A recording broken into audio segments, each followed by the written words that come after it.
There are moments in history when a single human being faces such impossible odds that their survival becomes more than just a story of luck or strength, but a testament to something deeper and more powerful that lives inside the human soul. This is a story about a boy who grew up stealing and fighting in the streets of California during the Great Depression, who transformed himself into one of the fastest distance runners America had ever seen, who stood on the world stage at the Olympic Games in Nazi Germany and shook hands with Adolf Hitler himself, who then went to war as a bombardier in the United States Army Air Force flying dangerous missions over the Pacific Ocean, whose plane crashed into the sea leaving him and two crewmates floating in a tiny life raft surrounded by sharks and enemy aircraft with no food and no water for 47 days, which remains one of the longest survival periods ever recorded at sea, who was then captured by the Japanese military and spent 2 brutal years in prisoner of war camps where he was beaten, starved and tortured daily by a sadistic guard who hated him simply because he had once been an Olympic champion, who was declared dead by his own government while his family mourned a son and brother they believed they would never see again, who survived against all conceivable odds and returned home only to find that the war had followed him back in the form of nightmare and rage and a bottle that promised to drown the memories but only made them louder, who stood on the edge of destroying everything he had fought to survive for until one night in a tent in Los Angeles, he heard a young preacher talk about forgiveness and redemption, and who then made the impossible choice to return to Japan, not with a weapon, but with an open hand to meet face to face with the men who had tortured him, and to speak the words that seemed unthinkable after everything they had done to him, the words that set him free, the words "I forgive you." This is not a story about a hero. This is a story about a human being who discovered that the greatest victory is not defeating your enemy, but refusing to let your enemy turn you into something you are not. Louis Sylvie Zamperini was born on January 26, 1917, in Olean, New York, to Italian immigrant parents who had come to America, searching for the dream that had been promised to anyone willing to work hard enough to seize it. His father, Anthony Zamperini, had left Italy as a young man with nothing but hope and determination, and his mother, Louise Dossi, had joined him in building a life in a country that did not always welcome Italians with open arms, but at least offered them a chance that the old country never would. Louis was the second of 4 children, and from the moment he could walk, he was trouble in a way that worried his parents and frustrated his teachers and delighted his older brother Pete, who saw in little Louis a wildness that could either destroy him or make him unstoppable if it could ever be aimed in the right direction. The Zamperini family did not stay long in New York because Anthony heard that California offered better opportunities and warmer weather and a place where an Italian family might blend in a little easier. So when Louis was just 2 years old, they packed everything they owned and moved across the entire country to the small town of Torrance, just south of Los Angeles, where the sun always seemed to shine and the future felt wide open. But California was not kind to young Louis. The other children in Torrance saw him as different because his parents spoke English with thick Italian accents,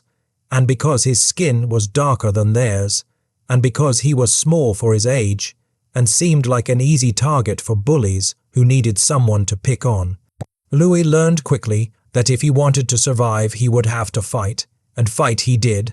throwing punches at anyone who mocked his family or called him names that stung worse than any fist ever could. He became known as the kid you did not mess with unless you wanted a black eye or a bloody nose.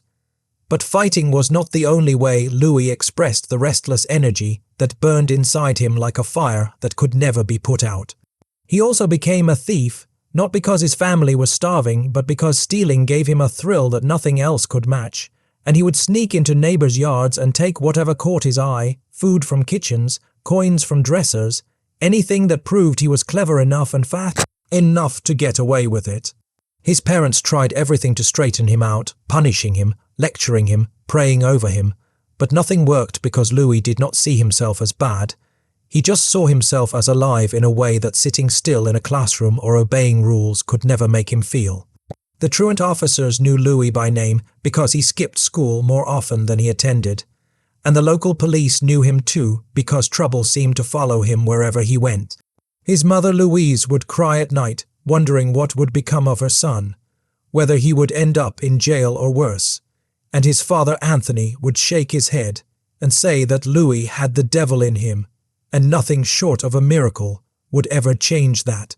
But Pete, Louis's older brother, who was everything Louis was not, responsible and disciplined and kind, saw something different in his younger brother. Pete saw potential. Pete saw that Louis was not lazy or stupid. He was just bored, and that the same wildness that made him steal and fight could be channeled into something incredible if only someone could show him how. Pete was a runner on the Torrance High School track team, and he noticed that whenever Louis got into trouble, whenever the police chased him or an angry neighbor pursued him, Louis was fast, not just fast for his age, but fast in a way that made Pete think maybe, just maybe, Louis had a gift that no one had recognized yet. One day, when Louis was in 8th grade, Pete made him a deal. If Louis would agree to join the track team and train seriously, Pete would make sure the coaches and teachers left him alone about his grades and his behavior, at least for a while. Louis thought it sounded boring because running in circles on a track seemed pointless compared to the excitement of stealing or fighting, but he agreed because he respected Pete more than anyone else in the world, and because deep down Louis was tired of being the kid everyone expected to fail. Pete started training Louis, not gently but relentlessly, waking him up at dawn to run miles through the streets of Torrance, pushing him when he wanted to quit, refusing to accept excuses or complaints. At first Louis hated it, hated the pain in his legs, hated the burning in his lungs, hated how hard Pete pushed him, but slowly something began to change. Louis started to notice that when he ran, he felt free in a way he had never felt before,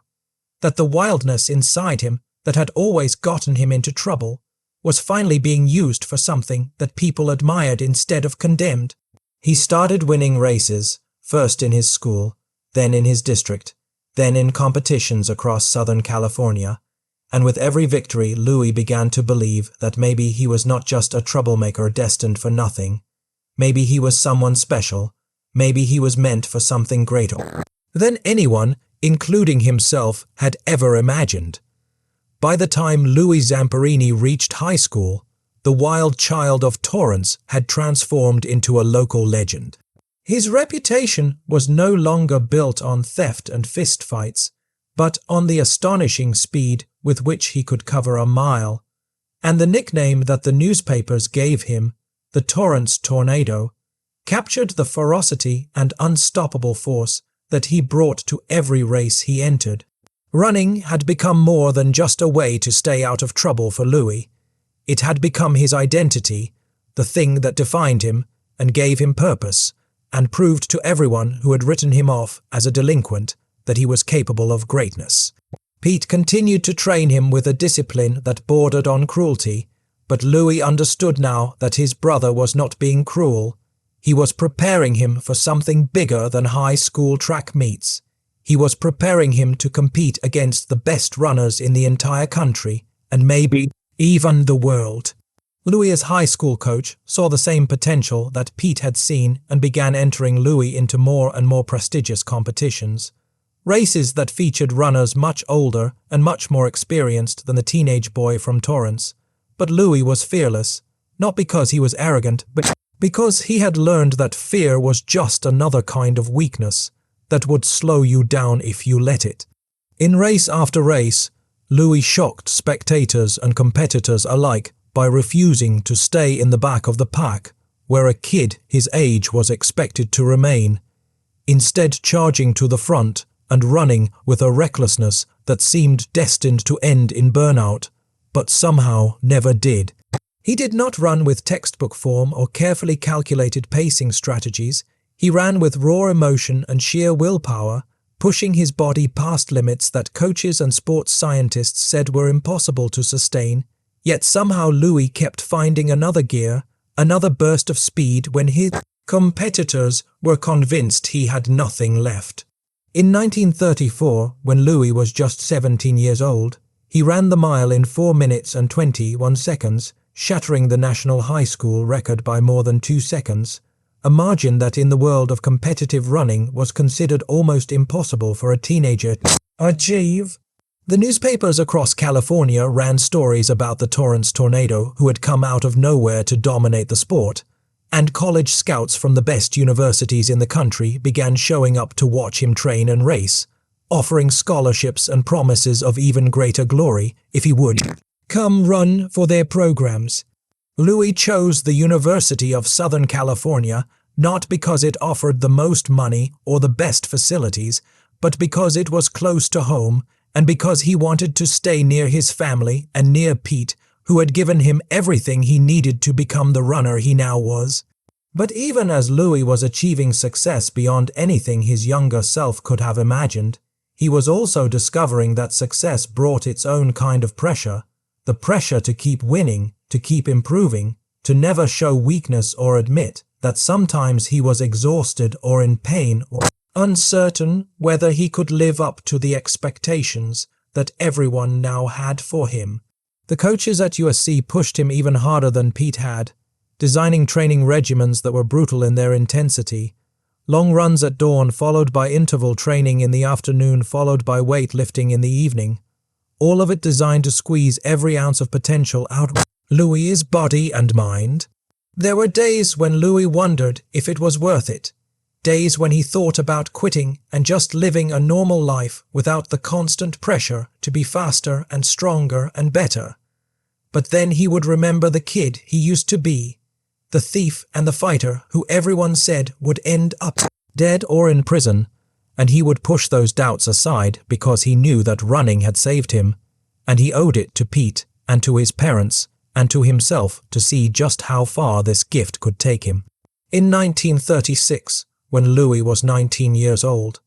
he qualified for the United States Olympic team that would compete in the Summer Olympics in Berlin, Germany. The Olympics were the pinnacle of athletic achievement, the stage where the greatest athletes from every nation on earth gathered to compete for glory and for the honor of representing their countries, and for Louis, who had grown up as the son of poor Italian immigrants in a town that had not expected anything from him, the opportunity to wear the red, white, and blue uniform of the United States of America and compete against the best distance runners in the world was a dream so big it almost did not feel real. But it was real, and in the summer of 1936, Louis boarded a ship with the rest of the American Olympic team and sailed across the Atlantic Ocean toward a city and a country that were about to show the world a different kind of power, the power of a totalitarian regime that believed in racial superiority and military might, and the subjugation of anyone who did not fit into their vision of what humanity should be. The Berlin Olympics of 1936 were meant to be a showcase for Nazi Germany and for Adolf Hitler's vision of Aryan supremacy, a spectacle designed to prove to the world that the German people were stronger and faster and more disciplined than any other race on earth. Hitler had invested enormous resources into making the Olympics a propaganda triumph, building massive stadiums and elaborate facilities and orchestrating opening ceremonies that featured thousands of performers moving in perfect synchronization to create images of power and unity that were meant to intimidate and awe every spectator and every competing nation. Louis Zamperini arrived in Berlin as a young man who had never traveled outside of the United States and who had never experienced anything like the scale and pageantry of the Olympic Games. And as he walked into the Olympic Stadium for the first time and saw 100,000 spectators filling the stands and Nazi flags hanging from every surface and Adolf Hitler himself sitting in the place of honor, watching every event with the intensity of a man who believed that athletic competition was a form of warfare, Louis felt both exhilarated and unsettled by the magnitude of what he was about to participate in. Louis was competing in the 5,000-meter race, a grueling distance that required not just speed but endurance and strategy, and the ability to endure pain for over 13 laps around the track. And the field of competitors included the best distance runners from countries across Europe and Asia and the Americas, men who had trained their entire lives for this moment, and who saw the Olympics as the ultimate test of their worth as athletes and as representatives of their nations. Louis knew that as a 19, year-old competing in his first Olympics, he was not expected to win. Most experts predicted he would not even finish in the top 10. But Louis had never cared about what experts predicted because his entire life had been a series of people underestimating him and proving them wrong. The race began with a pace that was slower than Louis was used to, the veteran runners conserving their energy for the final laps when the real battle would begin. But Louis was impatient and inexperienced, and he made the mistake of surging to the front of the pack too early, burning energy that he would need later, a tactical error that would cost him dearly as the race progressed. By the time the runners reached the final 3 laps, Louis was exhausted. His legs felt like lead and his lungs burned, and the leaders of the race had pulled away from him. And he found himself in the middle of the pack, struggling just to maintain his position. But then, in the final lap, something inside Louis ignited, the same wildness that had defined his childhood, the same refusal to quit that Pete had drilled into him during all those brutal training sessions.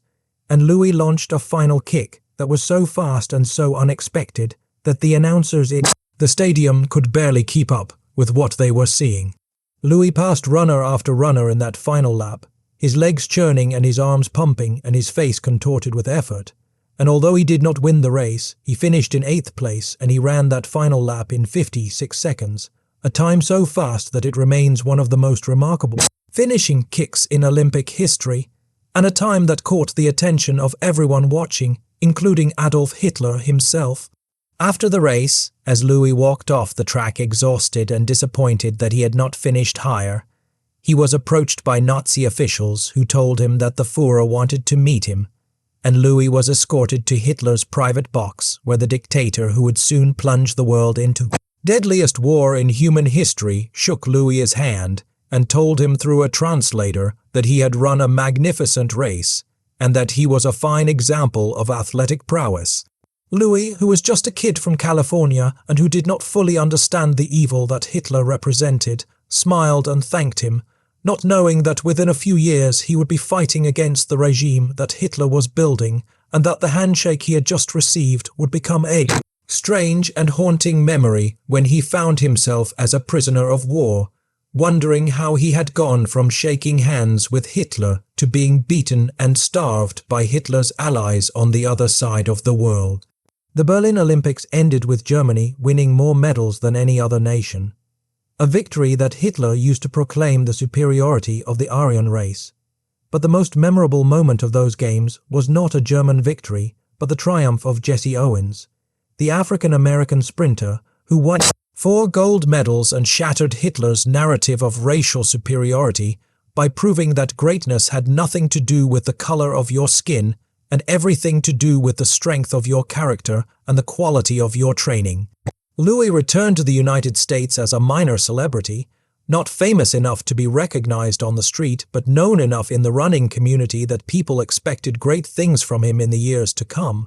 And the plan was for Louis to continue training and improving so that he could compete in the 1940 Olympics in Tokyo, where he would be 23 years old and in his athletic prime, and ready to challenge for a medal. But the world had other plans, and those plans did not include Olympic Games or athletic glory or any of the things that Louis had been working toward his entire young life.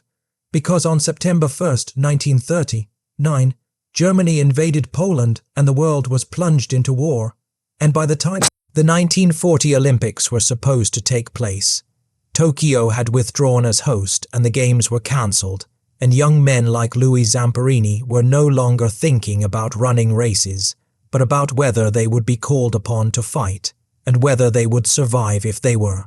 Louis Zamperini watched from California as Europe descended into the chaos of World War II,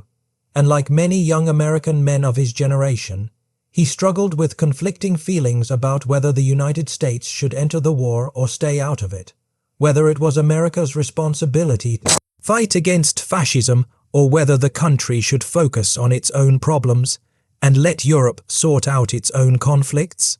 But on December 7, 1941, those questions were answered when Japanese forces launched a surprise attack on Pearl Harbor in Hawaii, killing more than 2,000 American servicemen and women and destroying much of the Pacific Fleet, And suddenly the question was no longer whether America would go to war, but how quickly the country could mobilize its military and strike back against the enemies who had attacked it. Louis was 24 years old at the time of the Pearl Harbor attack, and he knew immediately that he would enlist in the military because despite all his success as a runner and despite the comfortable life he was building at the University of Southern California, Louis still had that wildness inside him that craved adventure and danger and the chance to prove himself in circumstances far more serious than any athletic competition. He considered joining the Marines or the Army Infantry, where his physical fitness and fearlessness would make him an ideal soldier, but he ultimately decided to enlist in the United States Army Air Force because he wanted to fly. He wanted to experience the freedom and the thrill of being thousands of feet above the earth in a machine that could move faster than anything on the ground,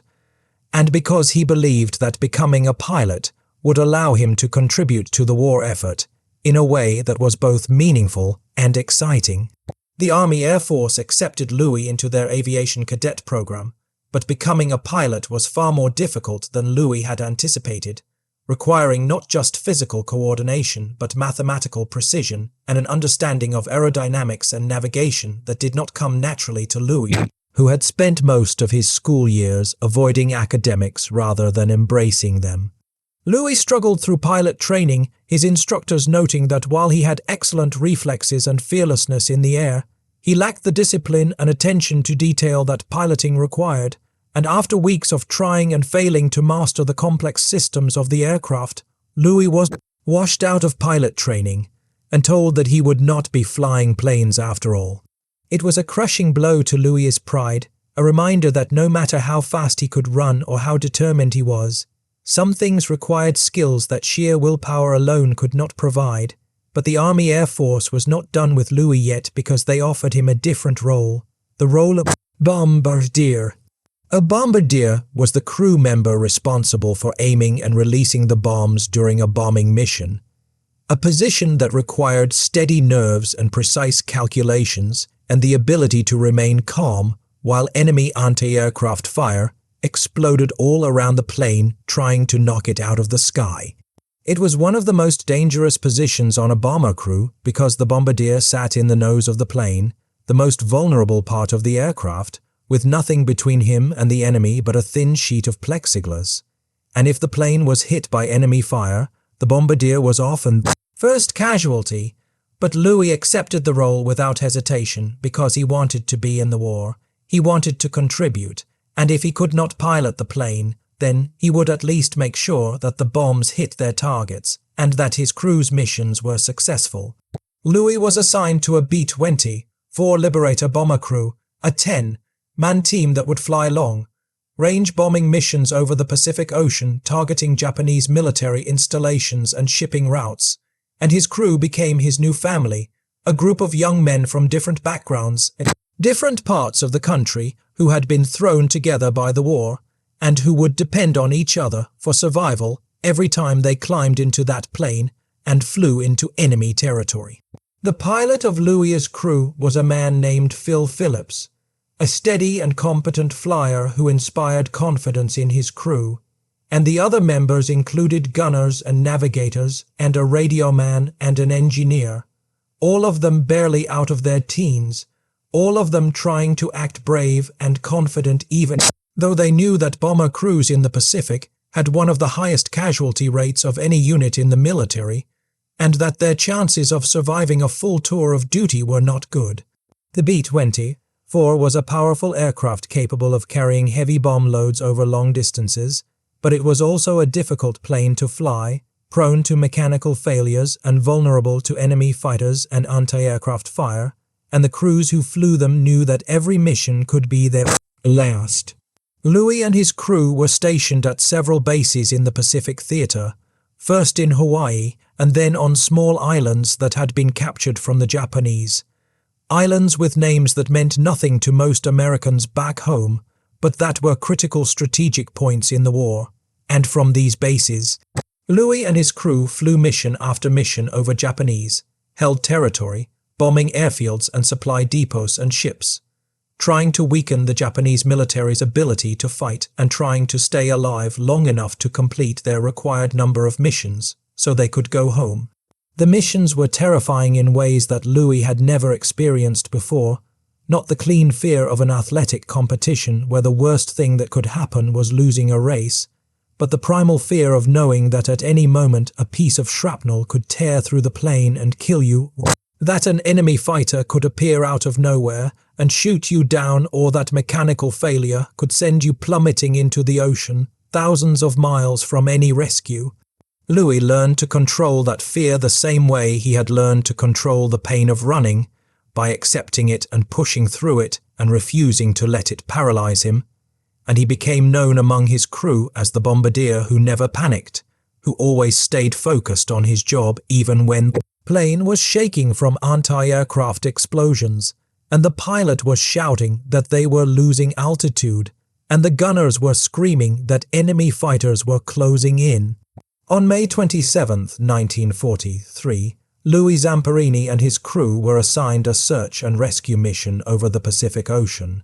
a mission that was supposed to be routine compared to the bombing runs they had been flying, because all they had to do was fly out over a designated area of ocean and search for any sign of a B-25 bomber crew that had gone missing the day before and whose last known position suggested they might have ditched in the water somewhere in the search grid. Louis and his crew were not flying their usual plane that day. Instead, they were assigned to fly a B-20, nicknamed the Green Hornet, an aircraft that had a reputation among the crews as unreliable and mechanically troubled.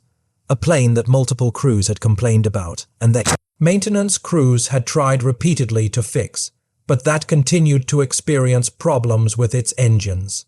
The pilot Phil Phillips expressed concerns about flying the Green Hornet on a long overwater mission where engine failure could be catastrophic, but the commanding officers insisted that the mission had to be flown and that the Green Hornet was the only available aircraft, so Phillips and his crew, including Louis, reluctantly climbed aboard the plane and took off into the clear blue sky above the Pacific,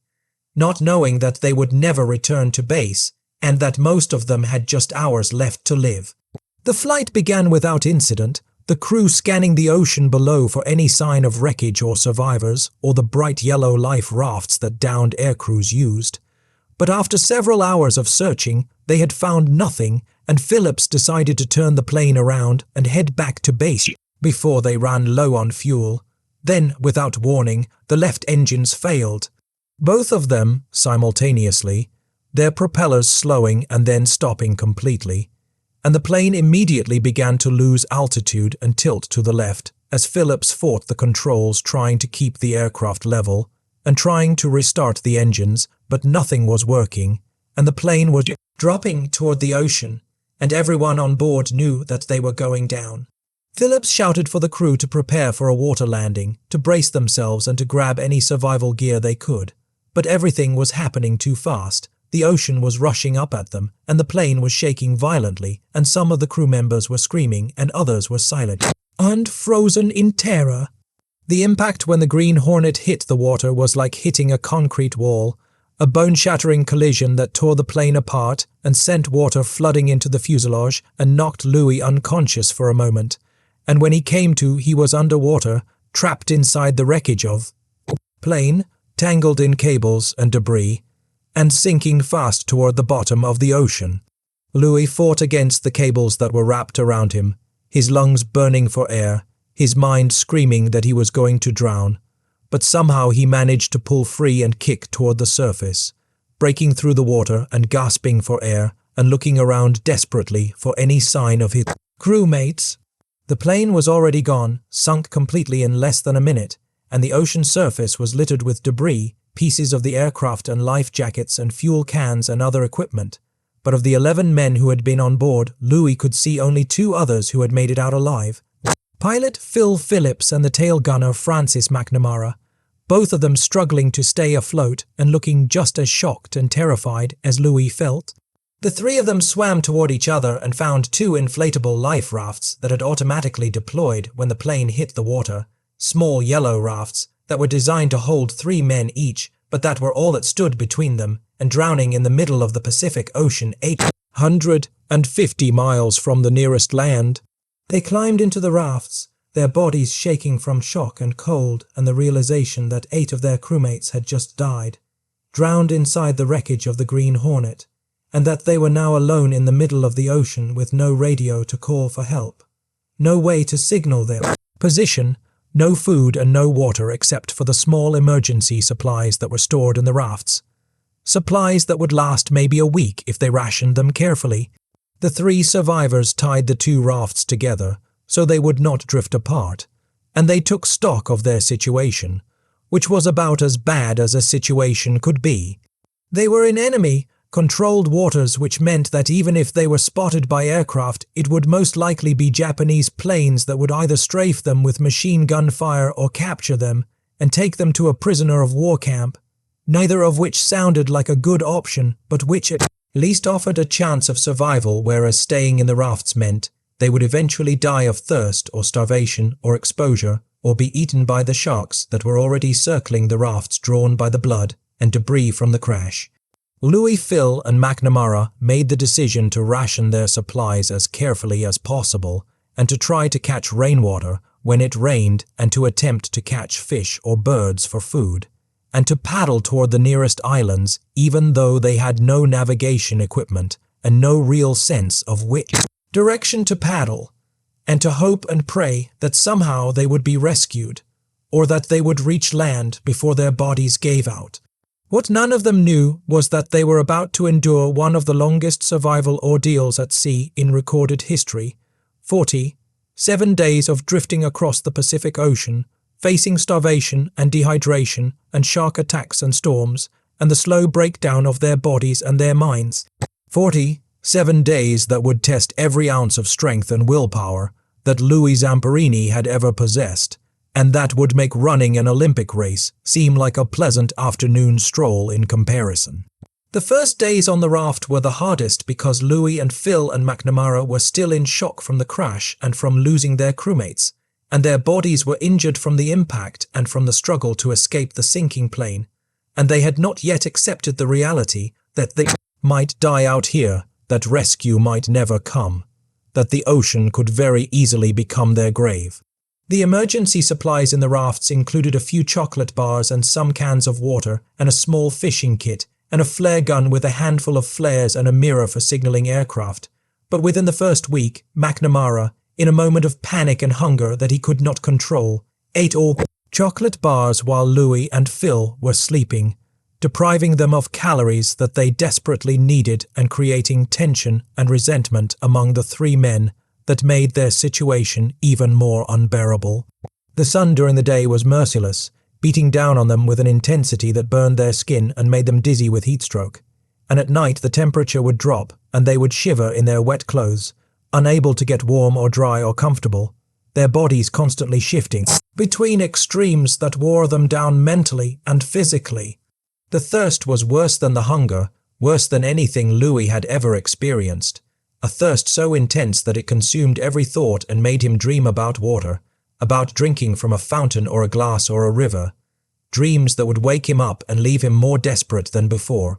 Rain became the only source of fresh water, and when storms would roll in, Louis and Phil and McNamara would spread out whatever fabric they had to catch the rain and would open their mouths to the sky and drink as much as they could and try to store the rest in whatever containers they had. But the rain was unpredictable, and sometimes weeks would pass without a single drop, and they would be so dehydrated that their lips would crack and bleed, and their tongues would swell, and their urine would turn dark and painful. They tried to catch fish using the fishing line and hooks from the survival kit, but the fish were smart and difficult to catch, and even when they did manage to hook one, they had to fight to pull it into the raft before the sharks that constantly circled them would snatch the fish away. The sharks were terrifying, sometimes a dozen or more surrounding the rafts, their fins cutting through the water, their bodies sometimes bumping against the bottom of the rafts hard enough to knock the men off balance. And Louis and Phil and McNamara knew that if the rafts were punctured or if one of them fell into the water, the sharks would attack immediately and there would be no escape.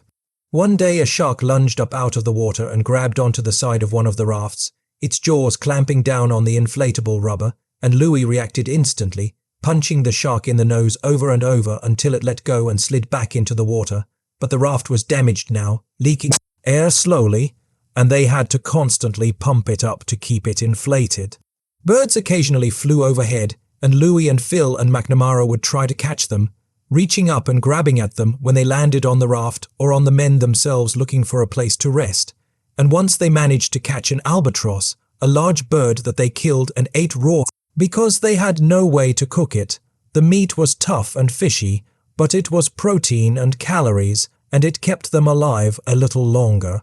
They used parts of the bird as bait for fishing and managed to catch a few small fish which they also ate raw, the taste making them gag but the need for food overriding their disgust. On the 27th day, McNamara died. He had been growing weaker and more delirious for days, his body giving out faster than Louis's and Phil's, perhaps because he was younger or because his spirit could not endure the despair of knowing that death was coming slowly and inevitably. And one morning he simply did not wake up. Louis and Phil checked for a pulse but found none, and they were faced with the terrible decision of what to do with his body. And after saying a prayer, they wrapped McNamara in whatever fabric they had and slid his body into the ocean, watching as the sharks that had been waiting circled, and they took him under. A brutal and undignified end for a young man who had survived the crash only to die of starvation and dehydration in the middle of the Pacific. Now there were only two, Louis and Phil, and they were both so weak that they could barely move. Their muscles had atrophied from lack of food and from weeks of immobility in the cramped rafts. Their skin was covered in sores and infected wounds. Their minds were starting to slip. Hallucinations were common. Sometimes they would see islands in the distance or ships on the horizon or planes in the sky, only to realize that none of it was real, that their brains were playing tricks on them because they wanted rescue so desperately that they were willing to believe in mirages that did not exist. On the 33rd day, they were strafed by a Japanese bomber, two planes that appeared out of nowhere and opened fire on the rafts with machine guns, bullets tearing through the rubber and through the water all around them. And Louis and Phil had no choice but to roll out of the rafts and into the water where the sharks were waiting, and they floated there, holding onto the sides of the sinking rafts, expecting at any moment to be eaten or shot. But somehow the sharks did not attack, and the planes eventually flew away, and Louis and Phil climbed back into what was left of the rafts, used the repair kits to patch the bullet holes as best they could. The days blurred together. Louis lost track of how long they had been out there. Time stopped meaning anything. The only things that mattered were the next sip of rainwater, the next small fish they might catch, the next moment of staying alive. On the 46th day, they saw land, a tiny island on the horizon, and they paddled toward it with what little strength they had left, believing that they had finally reached salvation. But as they got closer, they realized that the island was occupied by Japanese military forces and that if they landed there, they would be captured. But at this point, capture seemed preferable to dying at sea, so they let the current carry them toward the island. On the 47th day, May 13th, 1943, Louis Zamperini and Phil Phillips washed ashore on a Japanese-controlled atoll in the Marshall Islands, their bodies skeletal, weighing less than 80 pounds each, barely able to stand or walk, their minds clouded by weeks of starvation and dehydration, and they were immediately surrounded by Japanese soldiers who pointed rifles at them and shouted in a language they did not understand. Louis and Phil raised their hands in surrender, and in that moment Louis believed that the worst was over, that he had survived the impossible, that he would be taken to a POW camp where at least there would be food and water and shelter, and that eventually the war would end and he would go home. Louis had no idea that his ordeal had only just begun, that the next 2 years would make the 40. 7 days on the raft seem almost easy in comparison, and that the hell he was about to enter would break him in ways that the ocean never could. The Japanese soldiers who captured Louis Zamperini and Phil Phillips on that small island in the Marshall Islands were not kind or sympathetic to the two emaciated Americans who had just survived an unimaginable ordeal at sea. Instead, they saw Louis and Phil as enemies, as representatives of a nation that was bombing Japanese cities and killing Japanese soldiers, and they treated them accordingly with suspicion and hostility and casual cruelty. Louis and Phil were immediately blindfolded and bound and taken by boat to a larger island where there was a Japanese military base. And during the boat ride, Louis could hear the Japanese soldiers talking and laughing among themselves. And even though he did not speak Japanese, he understood from their tone that they were making jokes about the two prisoners, mocking their weakness and their appearance, treating them not as human beings but as objects of derision. At the military base, Louis and Phil were separated and placed in individual cells that were more like cages than rooms, small dark spaces with no furniture and no windows and barely enough room to lie down, and they were given small amounts of food, rice and fish broth, that was barely enough to sustain life but was still more than they had eaten in weeks, and their bodies, which had been starving for so long, reacted violently to the food. Their digestive systems could not process it properly, and they suffered from intense stomach pains and diarrhea that made them even weaker. The Japanese guards seemed to take pleasure in the prisoners' suffering, sometimes refusing to give them food for days as punishment for some imagined infraction, sometimes beating them for no reason other than boredom or anger, and Louis quickly learned that in this place there were no rules, never Geneva Conventions that protected prisoners of war, no accountability or oversight, just the whims of whoever was in charge, and the understanding that if he wanted to survive he would need to become invisible, to not anger the guards, to endure whatever was done to him without complaint, or resistance because resistance would only bring more pain. After several weeks at the island base, Louis and Phil were transferred to a larger prisoner of war camp in Japan, transported by ship in conditions that were inhumane, crammed into the hold of a cargo ship with dozens of other prisoners, the air thick with the smell of sweat and vomit and human waste, no light and no space to move, and no idea how long the journey would take. Men died during that journey, their bodies simply giving out from disease or malnutrition or despair, and the Japanese guards would come down into the hold and drag the bodies up to the deck and throw them overboard without ceremony or acknowledgement, as if the dead prisoners were garbage they needed to be disposed of rather than human beings who had families and lives and value. When Louis finally arrived in Japan, he was taken to a POW camp called Ofuna,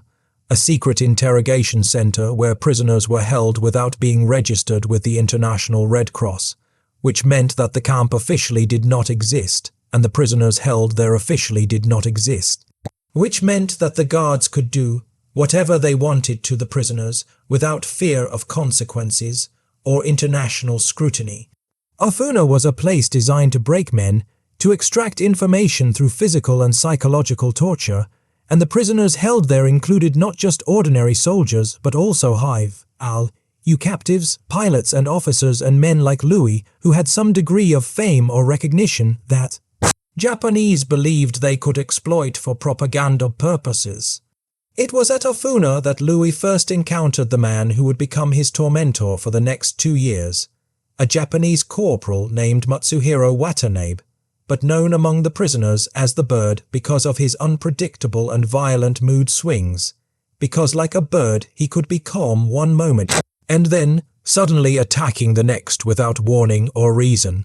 The Bird was not a large man, he was actually quite thin and almost delicate in appearance, but he wielded absolute power over the prisoners, and he used that power to inflict suffering in ways that were both physically brutal and psychologically devastating. The Bird seemed to have a particular hatred for officers and for anyone who had been famous or successful before the war, as if their achievements were a personal insult to him, and when he learned that Louis Zamperini had been an Olympic athlete, someone who had shaken hands with Hitler and who had been celebrated in American newspapers, the Bird decided that Louis would be his special project, the prisoner he would break completely and utterly, the man he would reduce to nothing. The beatings began almost immediately, sometimes with fists, sometimes with a belt or a stick, sometimes with whatever object was nearby, and the Bird would beat Louis for the smallest infractions, for not bowing quickly enough or for making eye contact or for failing to understand a command given in Japanese, but often the Bird would beat Louis for no reason at all, simply because he enjoyed it, because it gave him a sense of power to hurt someone who had once been strong and celebrated, and who was now completely at his mercy. The beatings were savage, leaving Louis bruised and bleeding and sometimes unconscious, and the other prisoners learned to look away when the bird came for Louis because they knew that trying to intervene or even showing sympathy would only result in their own punishment. But physical pain was only one part of what Louis endured at Afuna and later at other camps where he was transferred. The psychological torture was in many ways worse because it was designed to destroy not just the body but the spirit, to make Louis believe that he was worthless and forgotten, and that he would die in this place without anyone ever knowing what had happened to him. The guards would tell Louis that America had lost the war, that his family believed he was dead, that no one was coming to rescue him, and that he should accept his fate and stop hoping for freedom, because hope was a lie that would only make his suffering worse. They would make him stand at attention for hours in the cold or the rain, not allowed to move or sit or even sway, and if he collapsed from exhaustion, they would beat him until he stood up again and resumed his position, and this would go on for so long that Louis's legs would swell and his body would shake and his mind would start to fragment. Time would lose meaning and reality would blur, and he would have to fight to stay conscious and sane. The bird also used psychological games to torment Louis, sometimes pretending to be kind, offering him extra food or a cigarette, making Louis think that perhaps the abuse would stop, that perhaps the bird had decided to show mercy, only to then turn violent without warning, beating Louis even more savagely than before, as if to punish him for believing that kindness was possible in this place. This cycle of false hope and renewed cruelty was designed to break Louis's spirit, to make him feel that there was no logic or fairness or predictability in the world, that he was completely helpless, and that his suffering was meaningless and endless. Louis watched other prisoners break under this treatment, saw them lose their minds, saw them give up and stop eating and quietly die, their bodies giving out because their will to live had been extinguished. And there were days when Louis wondered if it would be easier to do the same, to just stop fighting and let death come and end the suffering, but something inside him refused to quit, the same stubborn wildness that had defined his childhood, the same refusal to be beaten that had driven him to become an Olympic athlete, and he held on to that feeling even when everything else seemed hopeless. As the war dragged on and as the Japanese military situation became increasingly desperate, the camp commanders at Ofuna and the other POW camps where Louis was held decided to try to use some of their prisoners for propaganda purposes, to broadcast messages over Japanese radio that would demoralize American troops and American civilians, and make it seem like the prisoners were being treated well and were confessing that America's cause was unjust. Louis was one of the prisoners selected for this because of his Olympic fame. The Japanese believed that if they could get Louis Zamperini, a man who had once been celebrated as an American hero, to denounce his country and praise Japan, it would be a significant propaganda victory that would damage American morale. The Japanese guards brought Louis to a radio station and handed him a script that they wanted him to read, a script that said he was being treated mainly by the Japanese military, and that he believed the war was wrong, and that he hoped Americans would stop fighting and accept Japan's terms for peace. Louis looked at the script, and then at the guards and the radio equipment, and he made a decision in that moment that could have cost him his life. He refused to read it. He told the guards that he would not betray his country, that he would not lie and say he was being treated well when he was being starved and beaten every day, and that they could kill him if they wanted, but they could not make him speak those words. The guards were shocked and furious because prisoners did not refuse orders. Prisoners did what they were told or they were punished severely, and the bird was called in to deal with Louis's defiance. And what followed was one of the worst beatings Louis had ever received, the bird and several other guards taking turns hitting him with their fists and clubs and belts, the beating going on for so long that Louis lost consciousness several times and had to be revived with cold water so the beating could continue. When it was finally over, Louis's face was so swollen that he could barely see. His ribs were cracked. His body was a mass of bruises and cuts. But he had not read the script. He had not given them what they wanted. and in some small way that felt like a victory even though the cost had been enormous. The Japanese did not give up on trying to use Louis for propaganda. Instead, they forced him to write letters to his family that they dictated, letters that said he was alive and being treated according to international law, and that he hoped the war would end soon, letters that the Japanese then used as proof that they were humane captors who respected the Geneva Conventions, even though the reality was the complete opposite. Louis wrote the letters because he hoped that maybe they would actually be sent to his family and that his parents would know he was alive,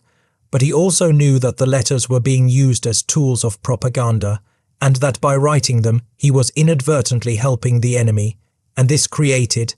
internal conflict that added to his psychological torment, the constant question of whether he was doing the right thing or whether he was being weak or complicit in his own exploitation. What Louis did not know was that back in the United States, his family had been notified months earlier that he was missing in action and presumed dead,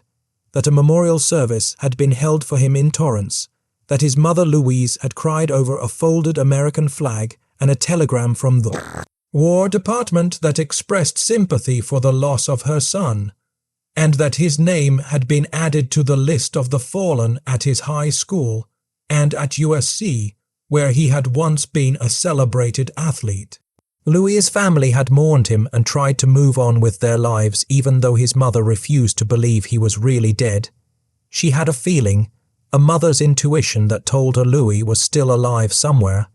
but she had no evidence to support that feeling, only faith and hope and refusal to accept that her son was gone forever.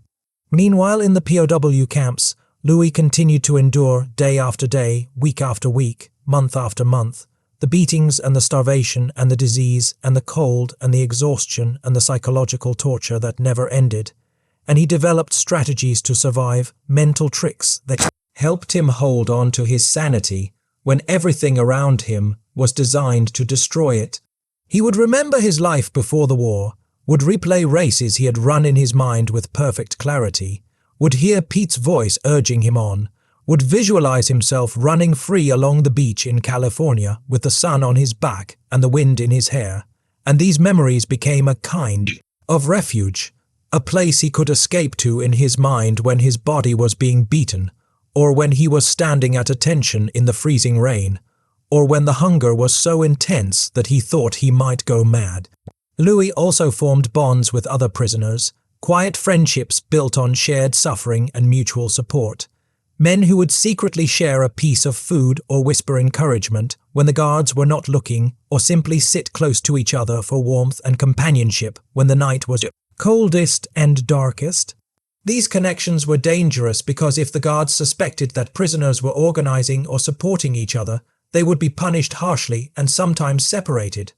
But the bonds were also essential to survival because they reminded the prisoners that they were not alone, that they were still human beings capable of compassion and solidarity, even in a place that tried to strip all humanity away. In the final year of the war, Louis was transferred to a camp called Naietsu, a facility located in northern Japan where conditions were even worse than at Ofuna, if such a thing was possible, where the winters were brutally cold and the prisoners were forced to work as slave labor in a factory and a coal yard, loading and unloading heavy materials for 12 or 14 hours a day in temperatures that dropped well below freezing, their bodies weakened by malnutrition and disease, wearing only thin prison uniforms that provided no protection from the elements, their hands and feet developing frostbite and their lungs filling with coal dust, and their backs breaking under the weight of the loads they were forced to carry. The bird had been transferred to Naietsu as well, and he continued his campaign of terror against Louis with even greater intensity,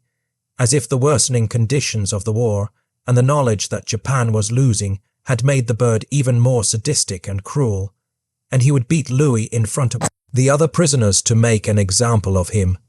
to show everyone what happened to men who had once been celebrated and who now were nothing,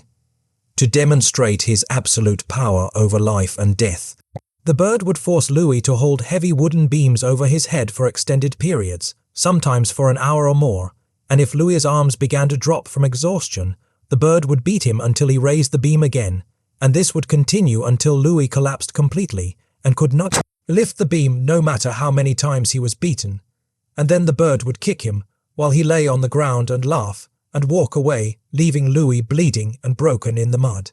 The other prisoners at Naietsu were terrified of the bird, and most of them tried to avoid him by staying as far away as possible and by not doing anything that might attract his attention.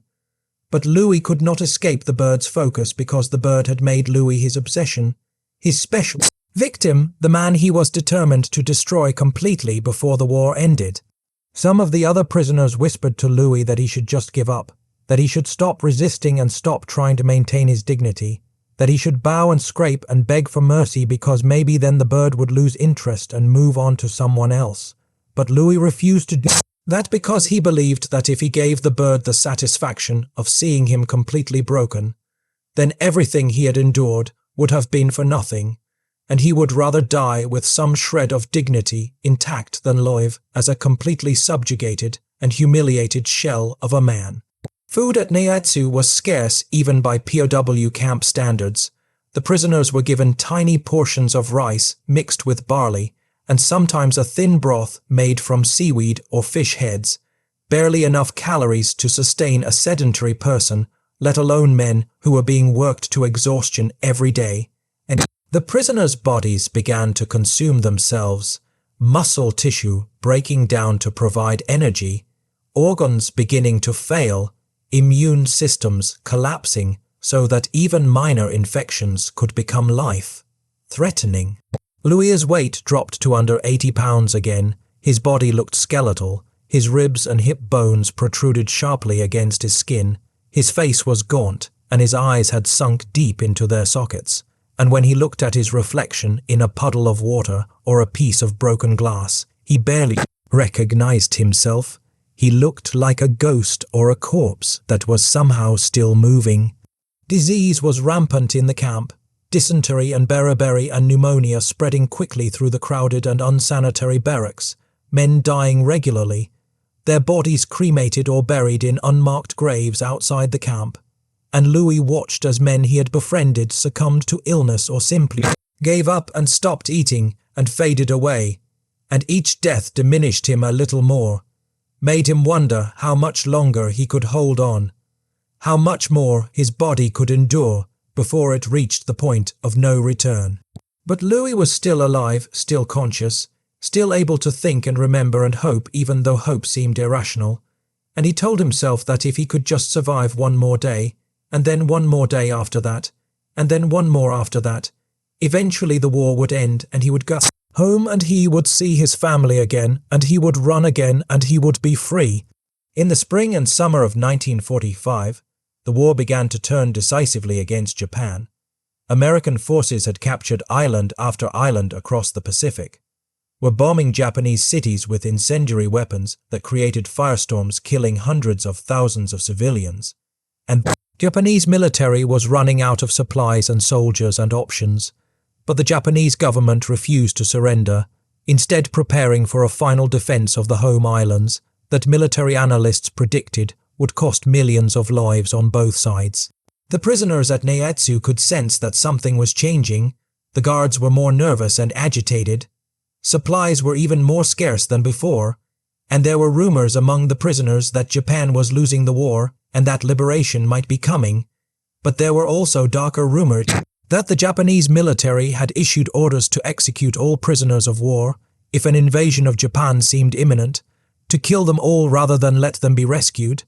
And this created a terrible dilemma for the prisoners who did not know whether they should hope for an American invasion or fear it. On August 6, 1945, the United States dropped an atomic bomb on the city of Hiroshima, and 3 days later, on August 9th, another atomic bomb was dropped on the city of Nagasaki, and the resulting destruction was unlike anything the world had ever seen. Entire cities vaporized in an instant. Tens of thousands of people killed immediately and tens of thousands more who would die in the following weeks and months from radiation sickness.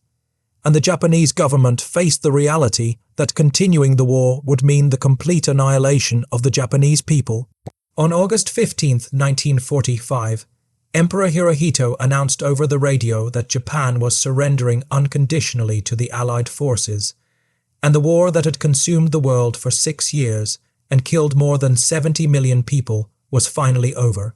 The prisoners at Naetsu did not immediately learn about the surrender because the guards tried to keep the news from them, afraid of how the prisoners might react or afraid that the prisoners might revolt and seek revenge. But gradually word spread through the camp, whispered from prisoner to prisoner, that the war was over, that Japan had surrendered, that liberation was coming.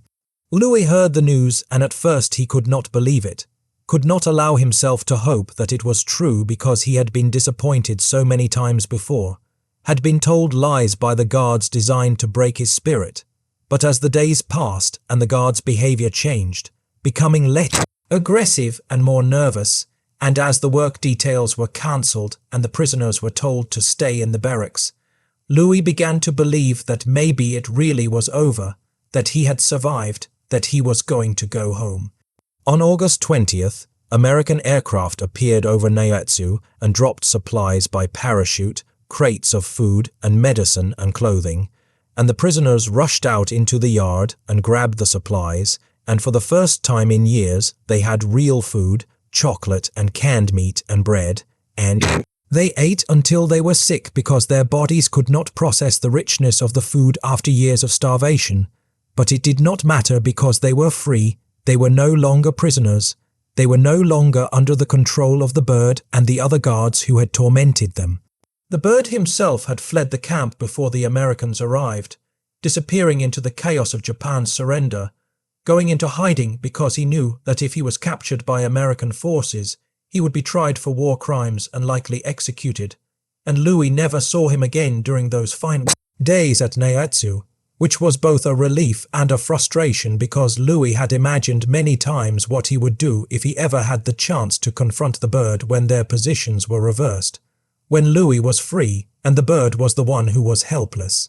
American military personnel arrived at the camp within days to oversee the liberation and evacuation of the prisoners, and when they saw the condition of the men, they were shocked and horrified. These were supposed to be soldiers, trained military personnel who should have been healthy and strong. But instead they looked like walking skeletons, like victims of a famine or a plague, their bodies wasted away to almost nothing, their eyes hollow, their movements slow and painful, and the American officers who documented the conditions at Naetsu and interviewed the survivors would later testify at war crimes trials about the systematic abuse and torture that had been inflicted on these men in violation of every international law and basic standard of human decency. Louis was evacuated from Japan by aircraft, flown first to Okinawa and then to the Philippines where there were military hospitals equipped to treat the liberated prisoners. And during the flight, Louis looked out the window at the ocean below, the same ocean where he had drifted for 47 days, and he thought about how impossible it seemed that he was really leaving, really going home, really going to see his family again after they had believed for more than 2 years that he was dead. The military doctors who examined Louis were amazed that he was alive. His body was covered in scars from beatings. His lungs were damaged from the coal dust and the pneumonia. His teeth were loose, and some had fallen out from malnutrition. He had chronic infections and parasites and organ damage. But he was alive, his heart was still beating, his mind was still functioning, and the doctors said it was a miracle that he had survived and that his recovery would be long and difficult but possible. The military sent a telegram to Louis's family informing them that he was alive and would be coming home, and his mother Louise, who had never stopped believing that her son was alive and who had prayed every day for his safe return, received the telegram and collapsed in tears of joy and relief. And the family prepared for Louis's return with a mixture of excitement and apprehension because they did not know what condition he would be in or how the war and the imprisonment had changed him, whether he would still be the Louis they remembered or whether the suffering had transformed him into someone else entirely. Louis Zamperini returned to the United States in October 1945, landing at a military airfield in California, where he was greeted by his family who barely recognized him, because he looked so different from the strong, confident young athlete who had left for war 4 years earlier. He was thin and scarred and moved stiffly like an old man. But he was alive and he was home, and that was all that mattered to them in that moment. The reunion was emotional and overwhelming. His mother held him and cried and kept saying his name over and over, as if she needed to confirm that he was real and not another dream that would disappear when she woke up. And his father and his siblings embraced him carefully, as if afraid that he might break if they hugged him too hard, and Louis stood there feeling both grateful and disconnected. Grateful to be with his family, but disconnected from the joy they were expressing because he did not feel joyful. He felt numb and exhausted and haunted by things they could not see and could not understand. The military gave Louis an honorable discharge and a small amount of back pay and some medals for his service. And he was told that he was a hero and that his country was proud of him and that he should be proud of himself. But Louis did not feel like a hero. He felt like a survivor, and there was a difference. Heroes were people who had done something brave and noble. Survivors were people who had simply refused to die, and Louis knew that his survival had been as much about luck as about courage. Luck that his raft had not deflated completely during those 47 days. Luck that shark had not attacked him. Luck that the birds' beatings had not killed him. Luck that the war had ended before the Japanese guards could execute the prisoners as they had been rumored to be planning. Louis tried to return to a normal life. He moved back into his parents' house in Torrance and attempted to reconnect with old friends and to find a job and to figure out what he was supposed to do with the rest of his life now that the war was